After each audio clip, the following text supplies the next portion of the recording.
Good morning, ladies and gentlemen, and thank you for joining us for this Q1 fixed income update. I'm Darby Carstens, and I'm joined by Reza Ismail, head of our bonds team, and Henk Kotze, who heads up our income and cash team. So Reza will start off today with the macro update and how we currently see things in the fixed income space, then followed by Henk, who will give us his view or our view on the short end of the curve, as well as the current positioning of the income provider and what has been the drivers of the fund's performance over the last quarter. Reza will then take over and give us the positioning of the flexible bond fund and why we are still very much convinced that one needs to be overweight duration versus the all-be. Please feel free to ask questions throughout the webinar on the Q&A function. The chat function has been disabled. We'll try and cover as many of those questions towards the end. The webinar will be more or less 40 minutes, so we'll allow for 10 minutes of questioning. We have applied for CPD points. Once we receive approval, we will be sending out the certificates to everyone that has attended today.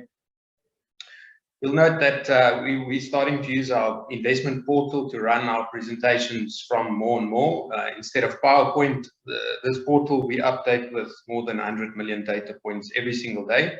So when the team gets to the office, they've got a full view of the world and asset classes, which I think is a great tool and a value add to the presentations. So Reza, without taking any more time, I'll hand over to you to take us through the macro view. Thanks very much, Darby, and good morning to you, our virtual audience. It's always a pleasure to be able to address you. And before going through essentially the macro context, the global macro context, I just want to make a few preliminary remarks, and we will deal with them somewhat sequentially during the presentation. But initially, just to start off with the geopolitical tensions that have arisen because of the Russian invasion of the Ukraine. In general, what can we say about it? We can say that in general, the after effects of that invasion will have a stagflationary impulse. What I mean by that is I'm not necessarily saying that outright stagflation will materialize, but that the impulse has a stagflationary nature because it affects aggregate demand and inflation in opposite directions. So it's a hit to aggregate demand and it exacerbates the inflation process. Okay, so that's the first thing.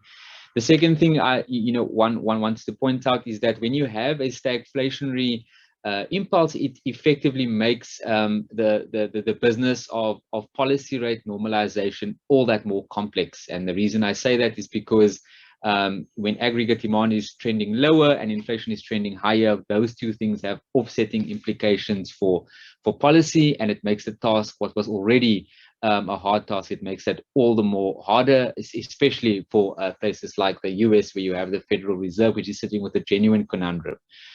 So with that as a little bit of contextualizing comments, I'd like to dive straight into our portal and revisit again, a topic that seems to have some perennial fervor about it, which is just again the inflation process. But last year was largely spent in trying to sort of characterize inflation, and we just want to make some supporting comments to that, in the minutes that I have with you today. Okay, so what I'd like to show you today to start off with is what's known as the Phillips Curve, after Alfred Phillips first posited this in about 1958. And what it simply shows, it's a plot of unemployment, or a measure of labor market tightness, versus a sequential wage growth, or wage growth over the next year. So as logic would dictate, one can assume logically that as unemployment runs lower, i.e. as capacity utilization runs higher and labor markets become more tight, one would expect a clamoring for labor, and that then to translate to wage growth. And that certainly is the kind of picture that we see, which fits the textbook type of image which the Phillips curve is supposed to assume, right? This kind of sort of downward sloping hyperbola, which is the technical term. But as we see, unemployment goes lower, wage growth goes higher. So nothing wrong with the wage unemployment Phillips curve, nothing wrong with that. Okay, what then happened was economists of various stripes decided then okay, to replace wage growth on the y-axis with actual inflation, because the thinking was that as people have more disposable income, of course, they would be willing to pay a little bit more for a range of goods, and then this would result in actual inflation. So gradually, the Phillips curve then became known for showing unemployment versus actual inflation on the y-axis. Now, what does this picture show us? So I'm going to turn off certain things initially. So what we can see here is that during the period until around 1990, you again see a little bit of the relationship that you see in the first graph, i.e. that of tightening labor markets, resulting in inflation over the next year. All of these sort of lines here, these sort of isoquants that you can say relate to different regimes. But as you can see, per regime, you can see still a relationship between lower unemployment and rising inflation. This was from the period from about 1950 all the way until 1990. If we mute this, and we actually show the experience during the recent period, from around 1990 to the current day, you can find absolutely no relationship whatsoever between the tightness of labor markets and resultant 12 months inflation, right? There's absolutely no relationship there whatsoever. Nothing like the kind of hyperbola that we see on the first chart. So what does this tell us? This is telling us that you are getting labor markets that perhaps move tighter. You certainly are getting wage growth, but there's no feed through to actual inflation, right? Now, in what kind of situation will you have it that you have wage growth but no inflation? There's only one real candidate for that has explanatory power for that, and that is if productivity goes up by more than wage growth, right? So wage growth goes up, but you get productivity gains in excess of wage growth, and you don't really have resultant inflation. Okay, why this is all relevant is because of the following reason, right? If you look at a period like June of 2019, which was not all that long ago, right? June of 2019, you had a period in the US where you had unemployment at around 3.6%, which is the same level of unemployment as today. You also had quite robust wage growth at that time. But the important point is that at that time, you had absolutely no inflation whatsoever, right? June 2019, low unemployment, reasonably high wage growth, but no inflation to be found. And that data point is supported by what we were seeing on this plot here. The problem that you now sit with is that in the current context, right, you have three things that are being registering in the minds of investors and journalists and economists of various stripes as well. You again have low unemployment, you again have wage growth, but now you have high realized inflation, which would lead some to make the erroneous conclusion that it is actually because of wage growth and it is actually because of low unemployment that you have inflation, seeing that those three things are so coincident with each other, right? But the data, if you look over long enough time periods, does not actually support such an assertion, because we've seen in the past that you can have low unemployment, you can have wage growth, but actually no inflation necessarily needs to follow. So we make this important point just to stress that it is not necessarily the case that you're seeing high readings because of any labor-related matters. You are seeing high inflation readings because of the long-lasting effects, particularly idiosyncratic effects, pandemic-related, where you had demand that was bolstered very disproportionately by fiscal transfers and a supply side that is unable to respond to bolstered demand. You're still having this theme play out. Of course, it was massively underestimated the extent to which, or the speed to which, household savings would actually run down and the supply side would be able to respond in a sort of non-deficient way. Unfortunately, that process has taken a little bit longer, but the key contours of our argument generally remain intact in that you still have idiosyncratic factors as a result of the pandemic that is resulting in this ever lengthening inflation process, and the recent geopolitical tensions, with the Russian invasion, will only add to the worries that we have of a deficient supply side. So that's a little bit of commentary just on the inflation side, right? I'm going to move to a different part of the portal and just circle back to some other themes that we have in the global macro environment. So if I would just do that, just bear with me for a little bit. One of the other topics that recently, also enjoyed quite a lot of media attention is the idea of the slope of the US yield curve basically inverting. So what do we mean simply by that? You have a situation where short-term yields rise up to a certain extent and even overtake the yields on longer dated treasuries, so-called yield curve inversion. And why that enjoys a lot of media attention is because that, as a signal historically tested, in many instances was followed by a recession, i.e.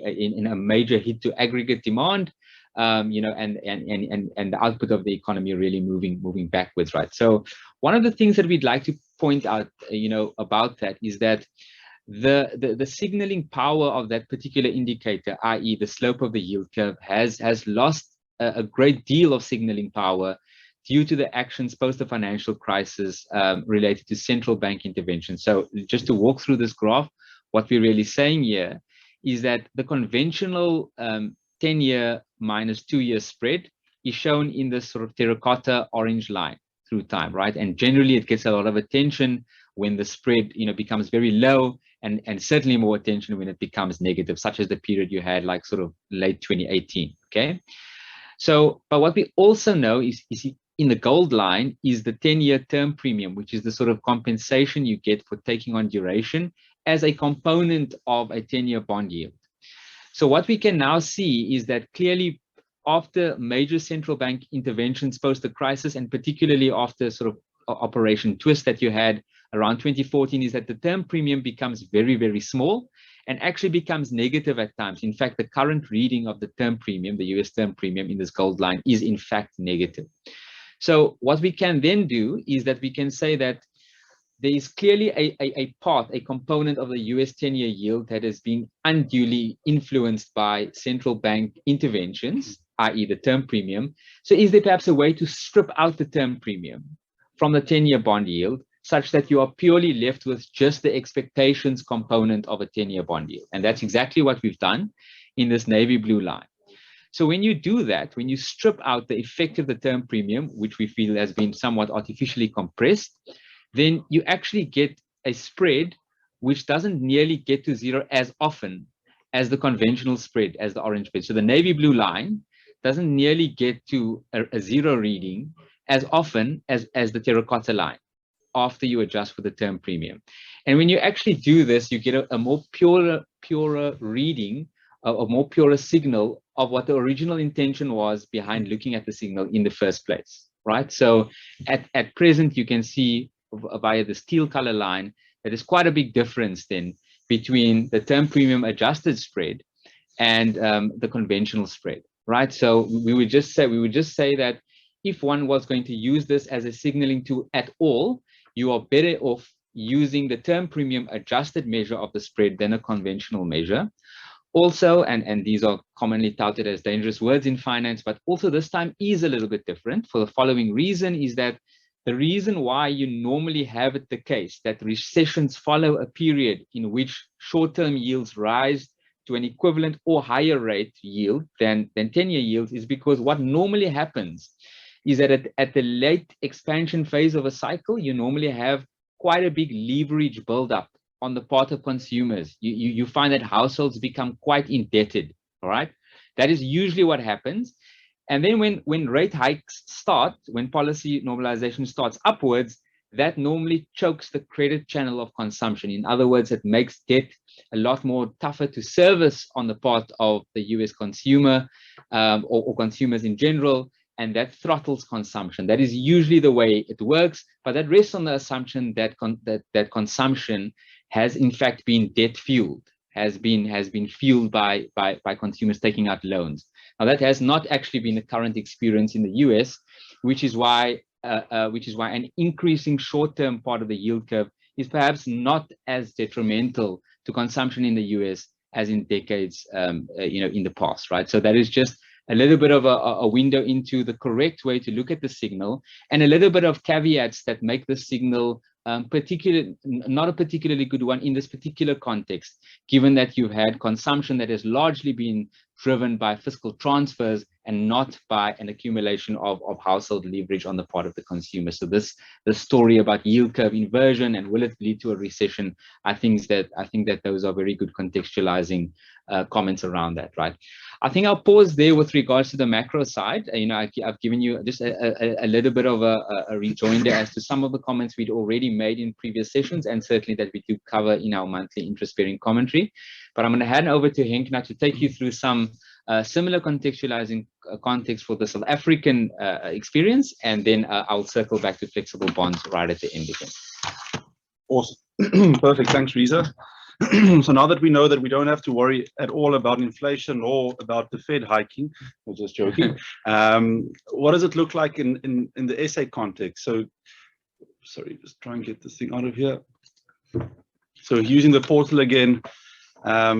So you're all very familiar with our process slide on the income side, but let's dive into the South African context and what does our yield curve look like and what's priced for us. And it's interesting. I mean, we do a lot of work around trying to dispel a lot of the sort of headline-driven fear reactions in market. And you can clearly see from the work that Reza and his team has done that this time is quite a bit different to previous episodes of rate normalization and inverse curve, etc. But Fed Bullard would yesterday make a comment around 75 basis points in the market does not like that. So that sort of fear mongering is still around. And from our view, it just creates some opportunity for us to again take advantage of what we see as very, very attractive yields. So just very quickly, if we look at the SA context and we look at what the market is pricing for the SA rates and going forward, what we're looking at here is what we call the FRA curve or the forward rate agreement curve. This is as of last night. In the red line is the current JIBAR. So each point on this curve is what the market expects this line to be at each of the different intervals. And then this is just our repo rate. So very similarly. So very interestingly, if I go and I look at what the market expects for our rates, you can see obviously a lot priced in from a rate hike perspective. Right at the outer end here, about 11 hikes, almost 12 hikes priced in about 11 meetings. So at each go that they can go, they will hike is what the market is telling us. But more importantly and almost more interesting for us is if I take the September point, which is this one here, it's about 5.43. And if I look at this, is about 5.38. So that's almost 100 basis points of rate hikes priced into the front end of our FRA curve. So that means in the next two meetings, they only have 2 goes to go before September.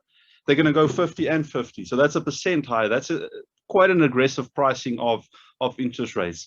So again, at Prescient, we are systematic in the way we think about things. So we don't try and predict what the market's going to do, but certainly what we do is look at what's priced in. So again, if I look at this in a little bit different context, and if I compare the 3-month and the 6-month rate that we can use, so if you think back to the previous chart, that's the 3 months. We've got a similar one for the 6 months, which is this reddish salmon colored line. And if I look at the difference between the two, so just in the very short term of our interest rate curve, the spread is the highest it's ever been. So you've never been paid more for taking on some additional duration risk or fixed rate risk in the front end of our curve as well. So certainly if you look at the macro context, we're not too worried. Looking at the local context of what's priced in, certainly a lot of compensation for taking on some risk here. So let's not say that we just gut feel, say there's lots priced in, we're going to make some money here. Let's go stress it and see if we run this different scenarios. If we're taking on risk. So, and again, the terracotta line is taking on some 3-year fixed risk. The green line is going floating, so no risk. And then just what happens if you left your money at the bank. And you can see even with the different scenarios away from what the market is expecting for us in the front end, we need to be very wrong here before we start losing money on the fixed rate versus the floating rate. So again, the evidence backing up the idea that there's a lot of value for us in the front end of the curve, specifically in the SA context as well. We're not too worried about the Fed moving, even if they go 50 at the next meeting. Certainly our market is already priced for that, and we are getting compensated for taking on that risk.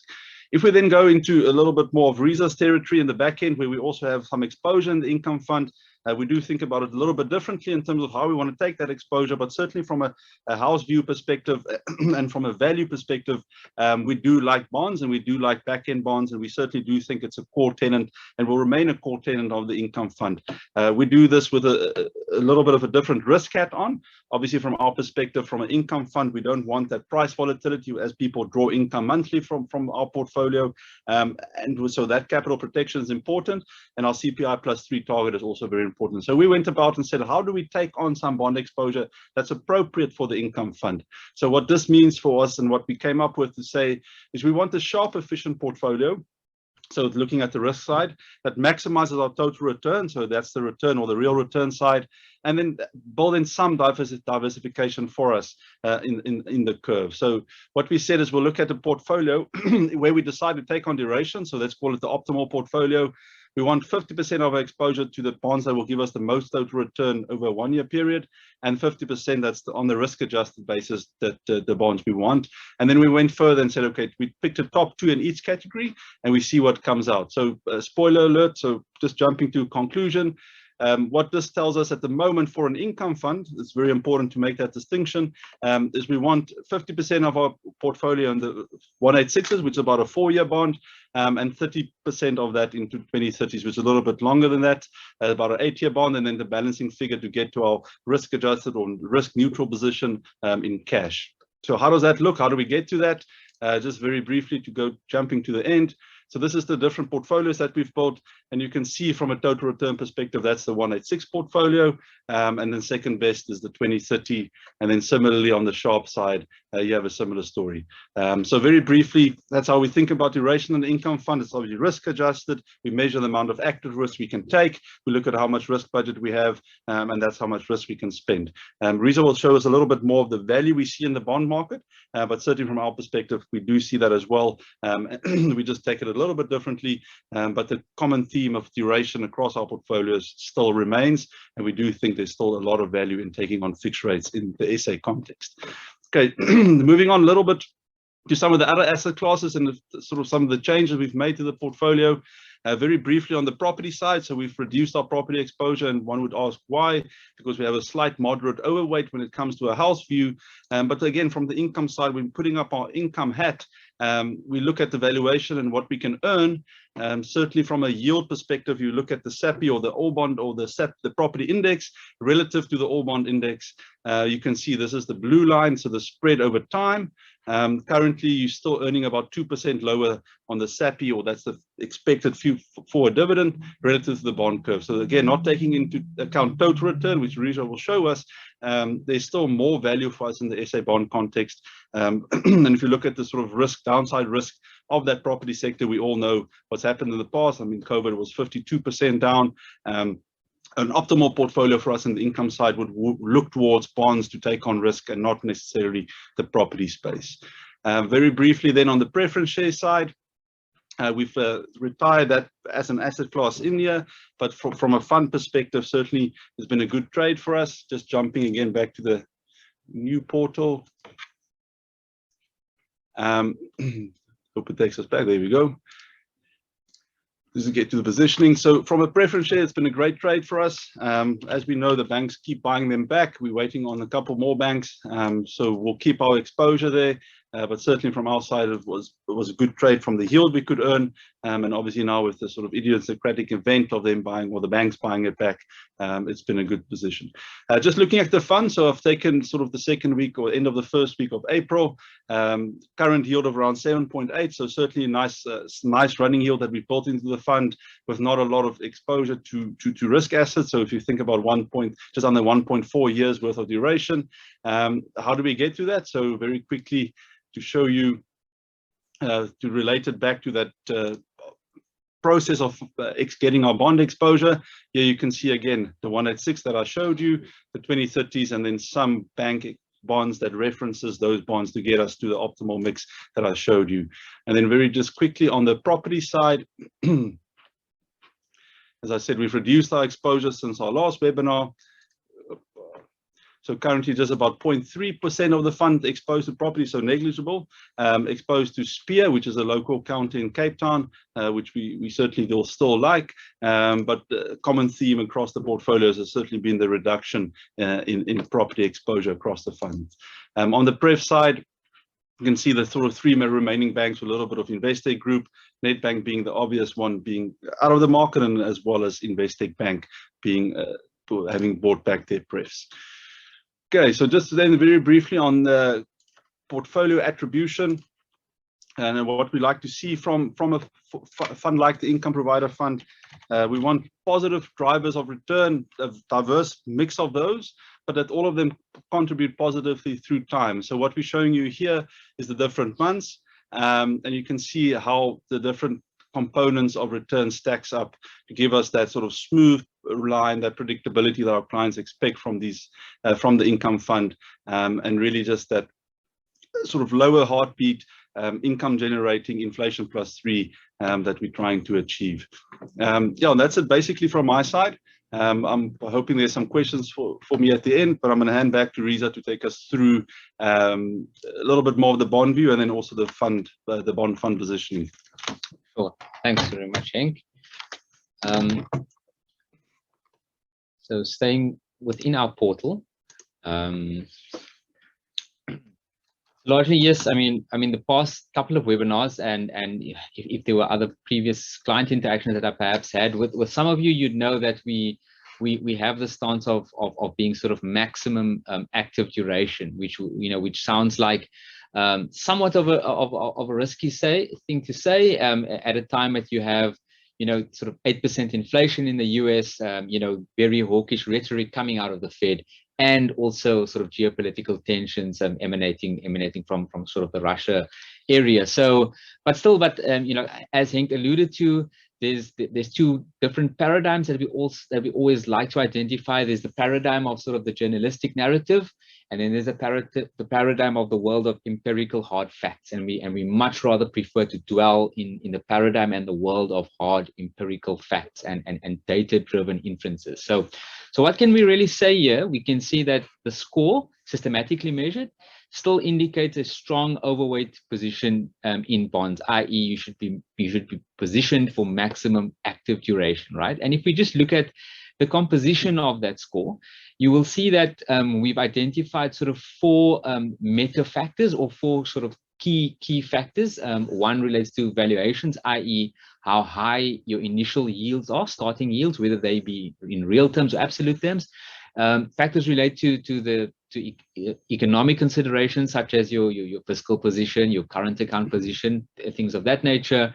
Then financial conditions, and finally sentiment. But what should also be quite visually obvious is that via its neutral color, you can see that the score is largely being driven by valuation related factors and financial conditions, which, despite all of those seemingly negative things that I mentioned in the beginning, have been surprisingly well behaved, right? So valuations, yields are high, but we know yields are high, right? So the issue is, are they high for a reason, i.e. take caution, or basically is this simply a case of very high yields that has been baking in a lot of excess pessimism for financial conditions that are actually still very well behaved? And we think it's certainly the case of the latter. But let me just drill down and show you exactly what I mean here. So if we were to see like genuine anarchy, let's just say, because of Russia, or because of monetary policy normalization, or because of balance sheet normalization for that matter, we generally will see a voice through that via the financial conditions channel, right? So let's just look at that. What do we really say here? If we look at something like large-scale asset purchases, I'm not going to go through this diagram in any great detail, but normally what works in QE is that the Fed buys bonds from a commercial bank through what's known as the portfolio balance channel. The commercial bank then needs to find a replacement asset for the treasuries it previously had. They then buy up corporate paper credit. It drives down credit spreads, which decreases the cost of borrowing for various companies, and ultimately consumption increases. I mean, that the intention there is to raise inflation and to raise aggregate demand. That's how QE works. So the idea is that if that process then works in reverse, theoretically, In other words, if you have quantitative tapering, you then no longer have the Fed buying from commercial banks. You have the commercial banks that are now sitting with bonds now, and ostensibly the Fed is actually in fact shedding bonds, right? So the process working in reverse. So it remains to be seen then that if credit spreads were driven down by QE, are they then moving up via QT, right? That is the question. And not only via QT, are they moving up as a result of the Russian invasion or any other sort of negative sounding development in the global economy? Okay. So if we look at credit spreads in aggregate, and this is a very common measure thereof, the Bloomberg Barclays aggregate, what we can see here is this sharp sell-off spike upwards that we can see in credit spreads here. This was COVID. And I only show this to give you an idea of relative scale. So the entire Russian episode is the small molehill over here relative to the COVID episode. So yes, you had a very, very minor increase in credit spreads, but as we stand now, factually speaking, at present, credit spreads are now still below their long-term median, right? So we still have very, very well behaved credit spreads, which is just one of a number of a plethora of indicators that we look at to gauge the general financial conditions context that we have in, and it still remains in sort of expansion friendly territory. That is just credit spreads. Similarly, if we look at something like bank funding pressure, a common measure of that is the LIBOR OIS spread, or the LIBOR overnight index swap spread, which is almost just a measure of the ease or difficulty with which banks can accumulate wholesale funding. So again, here, just to show you with regards to context, this was the COVID episode in which you had LIBOR really spiking out and banks having to really pay up to attract deposits. But the current episode, you have something that is orders of magnitude lower. Number one, that was the entire Russian episode, and it's right back down to long-term median again. So in general, not to belabor the point, but looking at a range of indicators that we deem to be appropriate to measure financial conditions, on the whole, financial conditions remain actually very, very well behaved. And this is an underpinning factor for our overall score, which, as I alluded to, was being driven by valuations, i.e. yields which are high, risk premium embedded in those yields being high, and financial conditions that are not yet in restrictive territory. That is the important point to make, right? Just to circle back, one last final point, and I mean, I'll probably try and end with this and then show you some scenarios, but one of the points that I did make early on, which again also relates to financial conditions, if this thing would just load up for us momentarily.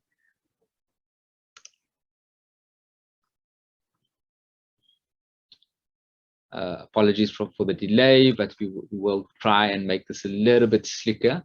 Just a little bit of loading time for this.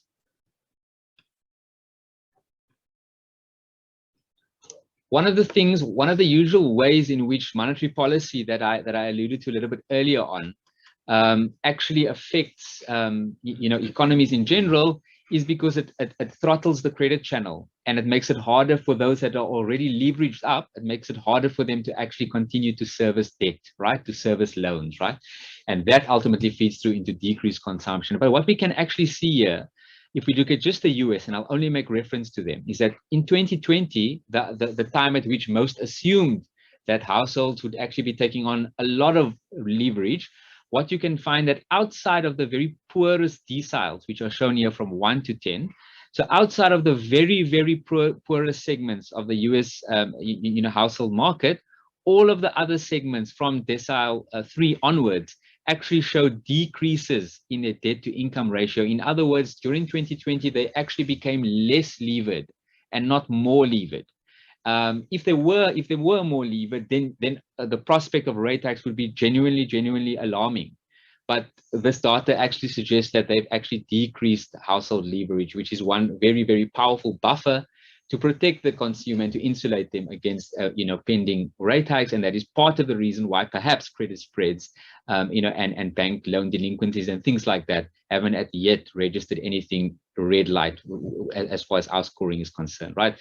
So we're still very confident that, I mean, we are looking at the appropriate systematic factors to get to a systematically and factually, empirically informed score.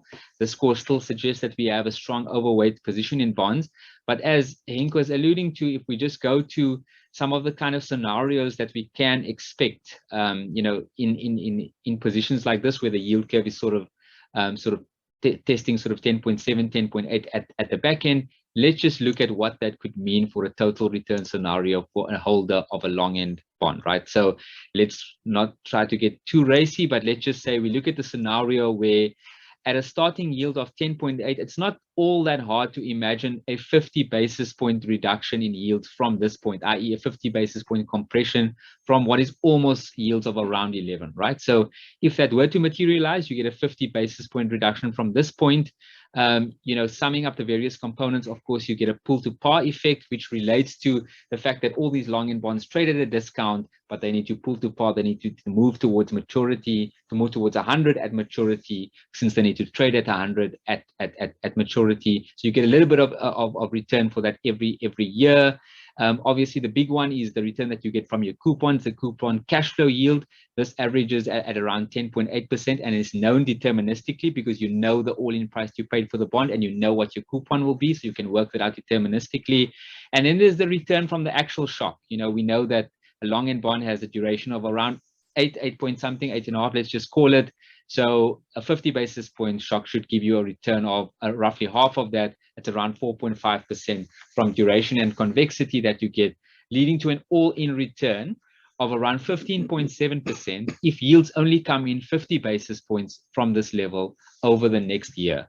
And that's quite a remarkable all-in return that you get. Obviously, if you get a little bit more racy and you say, okay, what if we make that 100 basis points to, like, let's say 9.8 or around 10, then you find that duration and convexity starts ramping up exponentially, and the total return becomes at 20%. Okay, but what if we're wrong, right? And that is always a possibility that we try and think about.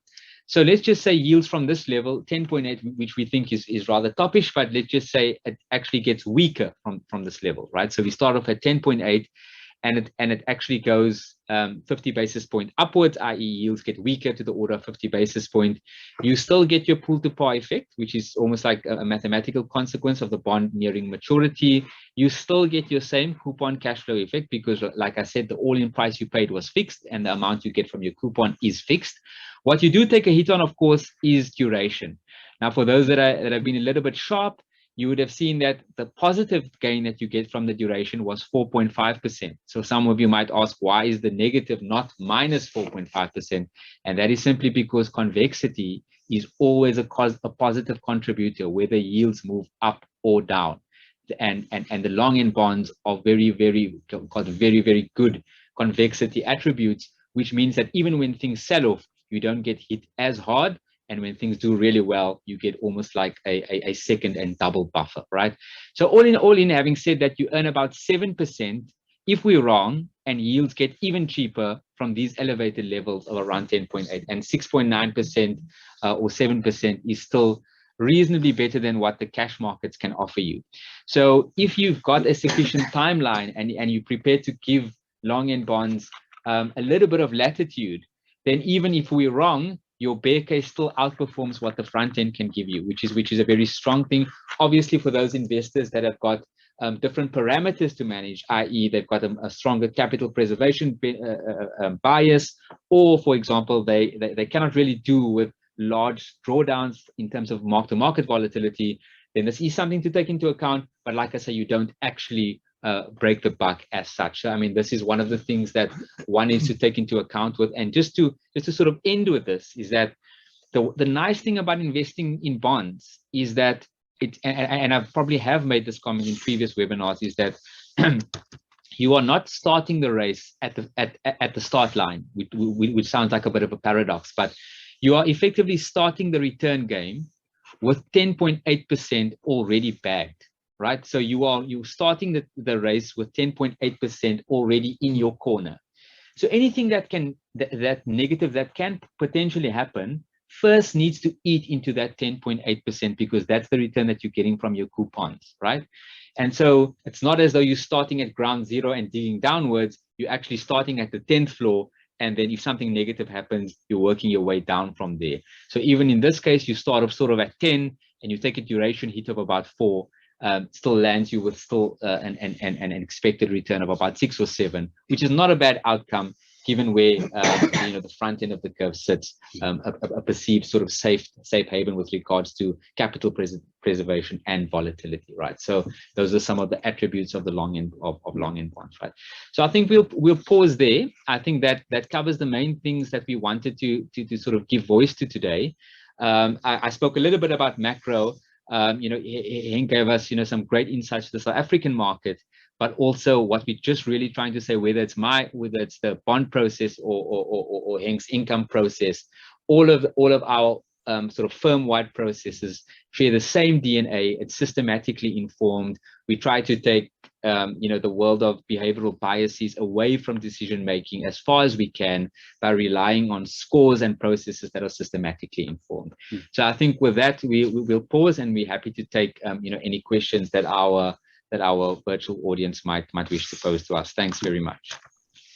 Yeah, so a very positive story from a macro perspective, and an even more positive story that us as South Africans have an asset class to tap into in the form of bonds that's going to certainly give you very, very nice and healthy real yields, where real yields in the global context very hard to find.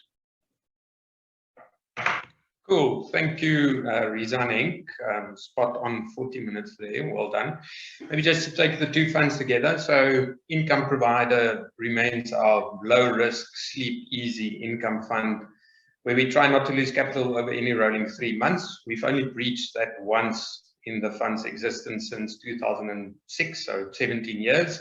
That was during COVID, and thereafter we try and deliver CPI plus every single year, and sort of CPI plus 3 over the long term. Both of those we have been successfully doing.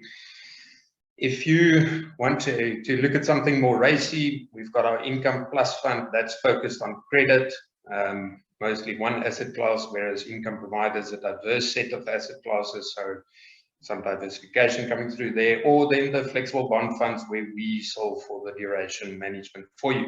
We try and sort of do best of all be in cash over rolling 3 years. I think with that, there's not been a lot of questions. If there are, please post them now. Henk, perhaps one for you.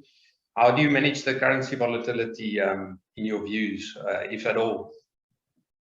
Yeah, so that's a good question. When you think about the different building blocks that we can use in the income space, obviously, as Davi's alluded to, we're looking for different drivers of real return, and then a very, very strong capital management, capital preservation mindset. And one of the building blocks that we can use is the offshore space. So we've got a very simple process when it comes to the offshore market and the income fund.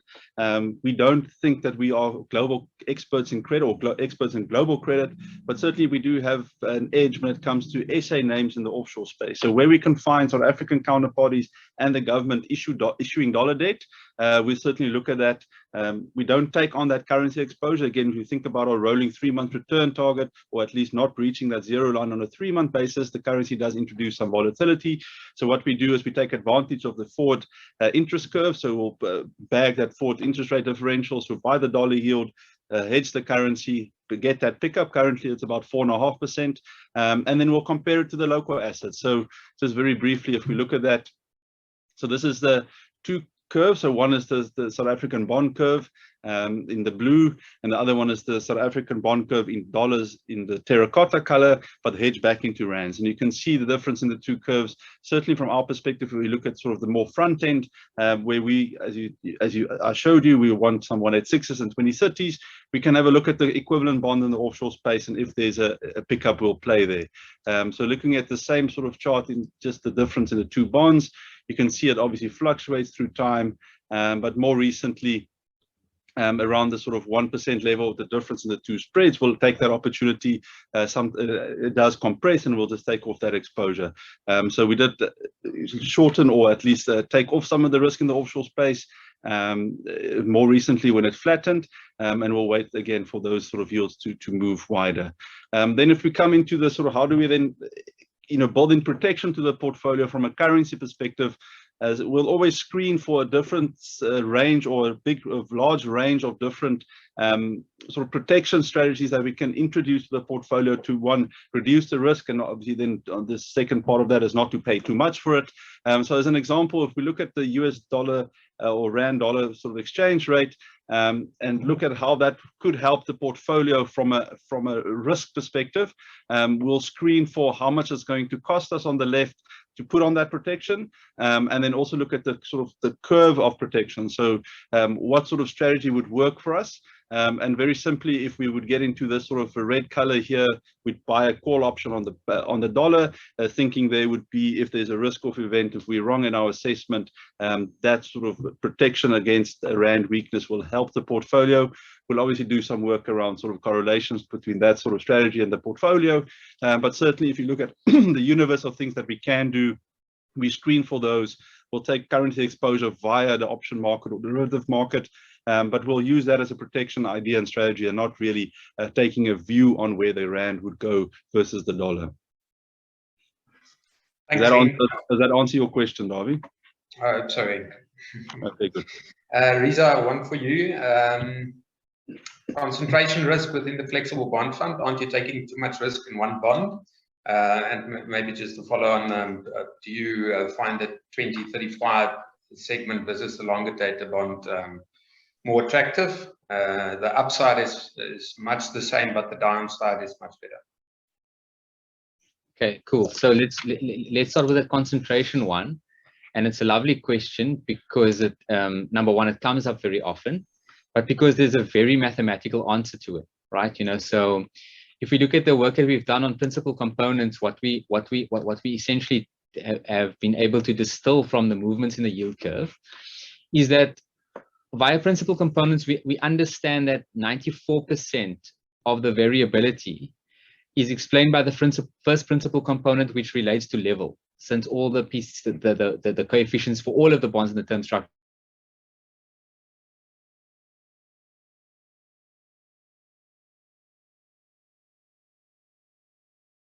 are more or less the same. Most of the literature, or in fact all of the literature, that 94% of the time the yield curve experiences a change, a parallel change in level, right? Another way of saying this is essentially to say that 94% of the time, on average, any two bonds on the term structure, right, will be on average 94% correlated, okay? But that's an average, right, of any two bonds, right? Let's look at getting a bit closer to home. Let's look at this analysis. So what we're really saying here is that this is a correlation matrix of changes in yields, right, with regards to all the bonds on the term structure, obviously showing, let's just say we are interested in the long end. Let's just say to what extent is the 2048 correlated with the 2044 bond? 99.9% correlated. To what extent is the 2048 correlated with the 2040 bond? 99.9% correlated, 0.7% correlated. I won't belabor the point, but it's clear that there's no sort of diversification merit in the classical sense or in the equity sense of combining two assets with the same expected return for lower risk. The reason is because all of these bonds are so highly correlated that you would get no diversification benefit whatsoever beyond a very negligible modicum, right? So this is saying you're not better off investing, let's say 33% there, 33% there, 33% there, instead of just putting 100% in a 2048 bond, given this correlation structure, right? So I think that is the answer to that one question. And I mean, like, even if you think of, remember, this is based on the assumption that you are already interested in the long end. You know, you're not going to mix up your duration view and your diversification view at all. You're first going to identify a part of the curve that you want to be on, and then look, you know, are there potentially some different names there? This analysis is basically saying that once you have zoned in on the long end, there's no real diversification benefit that you get by investing in a number of bonds there. You simply just be taking duration off the table, but not actually diversifying in the market of its equity sense, right? So that's your first question. The second one, you asked about the attributes of the 2035 versus the 2048, right? And let's just perhaps go there, right? So what we actually know is that for this kind of situation, right? Let's just say, okay, and rest assured that I know exactly what you're asking. So let's just say, on this basis, let's say the yield curve comes in by 50 basis points in parallel fashion. The 2048 does 15.7. The 2035 does 15.34. Okay, so 40 basis points in it there. What you are also saying is that with regards to downside, i.e. if yields move up by 15 basis points, you get 8.26 here, which is a full 1.3% higher than the 7% you get on the 2048. So don't you have better risk? Don't you have better traders from the 2035? Optically, the answer is yes, but there's a small subtlety here in the way that we've done this table, right? Basically, what happens is if anyone has followed the yield curve over the past 2 months, you will see that what actually happens is that yields will start off at 10.8, they'll move down to 10.6, the next day back to 10.8, then to 10.4, back to 10.6. So what you're actually having at each iteration is an incredible amount of yield volatility. And what this analysis does as a simplifying assumption is that you only get the convexity and duration benefit once, because it's based on a single shock to this particular bond that happens only once. It doesn't take into account the real world experience of yields moving up or down every day, which is actually what happens. This only takes into account this. And what you find is that after about 6 or 7 iterations, we solve for this mathematically. The convexity benefit of the 2048 outweighs what you get from a 2035, because remember, it's always a positive whether yields move up or down. So that is the short answer as to why we prefer the high convexity 2048 at a time that yield volatility is high and term premium is also near an all-time high.